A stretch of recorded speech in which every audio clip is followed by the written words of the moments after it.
اور سب سے پہلے میں ہی کمرے سے نکل کر کالج کی طرف گئی تھی۔ میں ارشمان کو کوئی بھی موقع نہیں دے رہی تھی۔ ایک بار شام کے کھانے کے لیے سب لوگ کمرے سے باہر نکل گئے۔ میں اپنی کتابیں سنبھال رہی تھی۔ کمرے میں صرف ارشمان تھا اور وہ بھی باہر جا رہا تھا۔ جیسے ہی میں تیزی سے کمرے سے باہر نکلنے لگی، اس نے کمرے کا دروازہ بند کر دیا۔ میں نے کہا یہ کیا بدتمیزی ہے، دروازہ کھولو۔ کہنے لگا پہلے یہ بتاؤ کہ تم کون ہو اور تم کیڈٹ کالج میں کس مقصد کے تحت آئی ہو۔ دیکھو میں چاہوں نا تو سر ابدال کو بتا سکتا ہوں، اور تمہارے ساتھ کیا ہوگا یہ تم اچھے طریقے سے جانتی ہو۔ ایک لڑکی ہو کے تم اس کالج میں کیا کرنے آئی ہو، کیا ارادے ہیں تمہارے؟ میں نے کہا میں کوئی خود کش حملہ کرنے والوں کے گروپ میں سے نہیں ہوں، اور پلیز میرے بارے میں سر کو کچھ مت بتانا، میں ویسے ہی پیپر دینے کے بعد چلی جاؤں گی، میں بڑی مجبوری کے تحت یہاں آئی ہوں۔ کہنے لگا کون سی مجبوری، بتاؤ مجھے۔ دیکھو اگر تم نے جھوٹ بولا تو یاد رکھنا تمہارا انجام بہت برا ہوگا، تمہیں پولیس کے حوالے کر دیا جائے گا، اور جانتی ہو نا پولیس کیسے اگلواتی ہے۔ میں بری طرح سے ڈر گئی تھی۔ میں نے اس کے سامنے ہاتھ جوڑ دیے۔ میں نے کہا دیکھو ارشمان، میں یہاں کالج میں داخلہ لینے آئی تھی، لیکن گرلز کالج کی ساری سیٹیں فل ہو گئی تھیں تو میں نہیں چاہتی تھی کہ میرا سال ضائع ہو جائے۔ میں ایک غریب لڑکی ہوں اور تعلیم میرے لیے بہت زیادہ اہمیت رکھتی ہے۔ پلیز، میرے دوست نے یہاں داخلہ کروانے میں میری مدد کی تھی۔ اگلے سال میرا داخلہ وہاں ہو جائے گا، لیکن پلیز تم کسی سے کچھ مت کہنا۔ میں نے اس کے سامنے ہاتھ جوڑے۔ میں نہیں چاہتی تھی کہ وہ میری حقیقت سے آگاہ ہو جائے، ورنہ بہت مشکل ہو جاتی۔ پتہ نہیں میرے بارے میں کیا سوچتا، اور اگر اسے یہ پتہ چلتا کہ میں یہاں پہ اسے چیک کرنے کے لیے آئی ہوں، پھر تو بہت زیادہ گڑبڑ ہو جاتی۔ کہنے لگا تم کیا سمجھتی ہو، تمہارا یہ راز کیا ہمیشہ راز رہ جائے گا؟ دیکھو لڑکوں کے ساتھ رہنا تمہارے لیے بہت مشکل کام ہے۔ میں کب سے تمہارے معاملے میں پاگل ہوا پڑا ہوں، کیونکہ تمہیں چھونے کے بعد مجھے کچھ الگ سا ہونے لگتا تھا، اور میں کچھ سمجھ نہیں پاتا تھا کہ ایسا کیوں ہے۔ کافی بار خود کو جھٹکتا تھا کہ نہیں، شاید مجھے کچھ غلط لگ رہا ہے، کیونکہ مرد عورت ایک دوسرے کے لیے الگ سے کشش رکھتے ہیں، اور جو کچھ تمہیں بچانے کے چکر میں نے تمہارے ساتھ کیا ہے، وہ یہ کہہ کے وہ نظریں چرا گیا۔ میری تو گویا جان نکلی۔ میں نے کہا کیا کیا ہے تم نے میرے ساتھ؟ ابھی میں پوچھ ہی رہی تھی جب کمرے کے دروازے پہ دستک ہوئی۔ ہم دونوں ہی فوراً چونک گئے۔ دروازہ کھولا تو سامنے روہیل اور فہد تھے۔ کہنے لگا یہ تم دونوں کھانے پہ کیوں نہیں آئے؟ چلو جلدی کرو۔ بڑی مشکل سے میں نے کھانا ختم کیا۔ میری کوشش تھی کہ میں جلد از جلد وہاں سے چلی جاؤں، لیکن ارشمان کی دھمکیاں مجھے ڈرا رہی تھیں، کہیں وہ سچ نہ بتا دے۔ ہاں یہ ہوا تھا کہ ارشمان کسی بھی لڑکے کو میرے قریب نہیں آنے دیتا تھا، بہانے سے انہیں مجھ سے پیچھے کر دیتا تھا۔ پیپر ہونے کے بعد جب میں جانے لگی تو جو کچھ اس نے مجھ سے کہا، میں اسے دیکھتی رہ گئی۔ کہنے لگا میں نہیں جانتا تمہارا نام کیا ہے، اور میں جاننا بھی نہیں چاہتا، لیکن آج تک جو کچھ میں نے اپنی بیوی کے لیے محسوس نہیں کیا، وہ میں تمہارے لیے ضرور محسوس کرنے لگا۔ پھر مجھے کاغذ کے پیپر پر اپنا نمبر لکھ کے دیا۔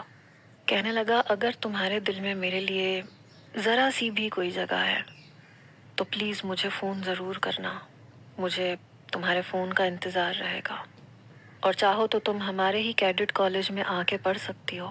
میں جانے لگی تو اس نے میری کلائی پکڑی۔ کہنے لگا آئی لو یو، میں کبھی بھی تمہیں بھول نہیں سکتا۔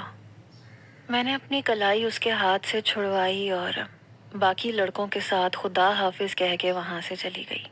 سارا لوگوں کے کالج کی بھی چھٹی ہو چکی تھی۔ میں ان لوگوں کے ساتھ ہی اپنے گھر واپس آئی۔ میں نے باقاعدگی سے اسکارف پہننا شروع کر دیا، لیکن میں یہ بھی سوچنے لگی تھی کہ پتہ نہیں ارشمان کو جب سچ پتہ چلے گا تو اس کا ری ایکشن کیا ہوگا۔ میں نے اس سے کوئی رابطہ نہیں کیا، حالانکہ میں جانتی تھی کہ جب میں آ رہی تھی تو اس کی آنکھیں نم تھیں۔ اب مجھے سب لوگ یاد آنے لگے۔ ان کے ساتھ بتایا ہوا وقت بڑی شدت سے یاد آتا تھا، حالانکہ فون نمبر میرے پاس سب کے تھے۔ سب نے ہی دیے تھے کہ داؤد ہم سے رابطہ ضرور رکھنا، مل کے پارٹی کریں گے، انجوائے کریں گے، اور ارشمان کا نمبر بھی میرے پاس تھا، لیکن میں نے کال نہیں کی۔ مجھے آئے ہوئے ابھی چند دن ہی ہوئے تھے۔ امرین آنٹی نے بھی مجھ سے فون پہ بات کی تھی، ملنے بھی آئی تھی، لیکن ارشمان ان کے ساتھ نہیں آیا تھا۔ ایک بار میں سو رہی تھی جب پتا چلا کہ ارشمان کے والد کو ہارٹ اٹیک ہوا ہے۔ ہم سبھی ہاسپٹل پہنچے تھے۔ امرین آنٹی روئے جا رہی تھیں۔ ارشمان انہیں اپنے ساتھ لگا کر چپ کروا رہا تھا کہ آپ فکر کیوں کر رہی ہیں، ٹھیک ہو جائیں گے بابا۔ میرے والد ارشمان کے پاس آ گئے، ارسلان انکل کی خیریت پوچھنے لگے۔ اس نے بس ایک نظر مجھ پہ ڈالی، پھر ہٹا لی۔ میرے والد سے بات کرنے لگا۔ میری والدہ بھی امرین آنٹی کے پاس آ گئیں، انہیں گلے لگا کے تسلی دینے لگیں۔ کچھ دیر بعد ڈاکٹر نے کہا کہ اب ارسلان انکل خطرے سے باہر ہیں، لیکن انہیں کسی بھی قسم کی ٹینشن نہ دی جائے۔ کچھ دن کے بعد ارسلان انکل گھر پہ بھی چلے گئے۔ ارسلان انکل کا میرے والد کو فون آیا کہ وہ 1 ہفتے کے اندر اندر ارشمان کی شادی کرنا چاہتے ہیں۔ یہ سن کے میرے والد بھی پریشان ہو گئے، کہنے لگے کیا ہو گیا تمہیں ارسلان، اتنی جلدی تو شادی نہیں ہوتی، اور ارشمان تمہارا اکلوتا بیٹا ہے، ردا میری اکلوتی بیٹی ہے۔ ارسلان انکل کہنے لگے نہیں، مجھے بس اپنی زندگی کا بھروسہ نہیں ہے، میں چاہتا ہوں کہ بس جلد از جلد ارشمان کی شادی کر دوں۔ میرے والد کہنے لگے دونوں بچے ابھی پڑھ رہے ہیں۔ ارسلان انکل کہنے لگے میرا بہت بڑا کاروبار ہے اور میں پڑھائی سے انہیں نہیں روکوں گا، لیکن اب میرا دل نہیں لگتا، تم بس میری بہو کو میرے گھر بھیج دو، اور ویسے بھی پیسوں کی کون سی کمی ہے، ہو جائے گی شاپنگ، اور جہیز تو ویسے بھی میں لینے کے حق میں نہیں ہوں، ہمارے گھر میں کسی چیز کی کوئی کمی نہیں ہے، بس میں انکار نہیں سننا چاہتا۔ آنن فانن ہماری شادی طے ہوئی۔ جب میں نے سارا کو بتایا تو وہ بہت خوش ہوئی۔ میں نے کہا لیکن تم لوگ میری شادی پہ کیسے آؤ گی، کیونکہ ارشمان کی شادی پہ اس کے تو سارے دوست آئیں گے۔ کہنے لگی وہ تم مجھ پہ چھوڑ دو، میں کہہ دوں گی کہ ردا سے بھی ہماری دوستی تھی، وہ ہماری کلاس فیلو رہ چکی تھی، اور پھر ایک اور اتفاقیہ ملاقات ہو جائے گی۔ میں نے کہا تم لوگ ان چاروں کے معاملے میں کتنی سنجیدہ ہو۔ کہنے لگی فہد میرا رشتہ بھیجنے والا ہے، سمجھ لو کہ ہماری تم سے ملاقات رہنے والی ہے مستقبل میں۔ بہرحال میرا دل بہت ڈر رہا تھا، پتہ نہیں ارشمان کا رویہ میرے ساتھ کیسا ہوتا، سچ اسے پتہ چلتا تو وہ کیا کہتا۔ شادی کا دن بھی آ گیا، وہ کافی چپ چپ سا تھا، سارا لوگوں کو دیکھ کے حیران بھی تھا۔ سارا نے جب دودھ پلائی کے پیسے مانگے تو اس نے بنا کسی بحث کے پیسے دے دیے، حالانکہ فہد اور روہیل سب بحث کرنا چاہتے تھے۔ جیسے ہی سارا نے پیسے لیے اور اٹھنا چاہا تو وہ کہنے لگا بات سنو۔ وہ کہنے لگی ہاں بولیے۔ کہنے لگا وہ تمہارا دوست داؤد کیسا ہے؟ سارا نے میری طرف دیکھا، پھر کہنے لگی وہ تو پشاور چلا گیا، پٹھان تھا نا، وہ شاید کبھی واپس نہ آئے۔ ارشمان نے ایک گہری سانس لی۔ بہرحال میں رخصت ہو کر اس کے گھر آ گئی، اس کے کمرے میں بیٹھ گئی۔ رات کے 1 بجے میرے کمرے کا دروازہ کھلا، بڑی خاموشی سے وہ اندر داخل ہوا، کمرے کا دروازہ بند کیا اور میرے پاس آ کر کھڑا ہو گیا، میری گود میں رونمائی کے کنگن کی مخملی ڈبیا رکھ دی۔ کہنے لگا سب کچھ بہت جلدی میں ہوا ہے، اور شاید تمہارے ساتھ میرا ہر تعلق ایمرجنسی اصولوں کے تحت ہوا ہے، تم سے رشتہ طے ہوا بہت اچانک سے، میں مینٹلی طور پہ بالکل بھی تیار نہیں تھا، نکاح ہوا تو وہ بھی اچانک، اور دیکھ لو رخصتی بھی بہت اچانک ہو گئی۔ پھر میرے سامنے بیٹھ گیا۔ ردا میں رشتوں کو منافقت کے ساتھ نبھانے کا قائل نہیں ہوں، ابھی میرے نہ دل میں تم ہو اور نہ میں مینٹلی طور پہ تم سے ایسا کوئی رشتہ نبھانے کے لیے تیار ہوں، لیکن ظاہر سی بات ہے کہ شادی تم سے ہوئی ہے تو زندگی تمہارے ساتھ ہی گزارنی ہے، کیا تم مجھے تھوڑا سا وقت دے سکتی ہو؟ میں نے منہ سے کچھ نہیں کہا، بس اس بات میں سر ہلا دیا۔ پھر کہنے لگا ایک اور بات تم سے کرنا چاہتا ہوں، شاید میری وہ بات تمہیں بہت بری لگے گی۔ ردا میری زندگی میں تمہارے علاوہ بھی کوئی ہے،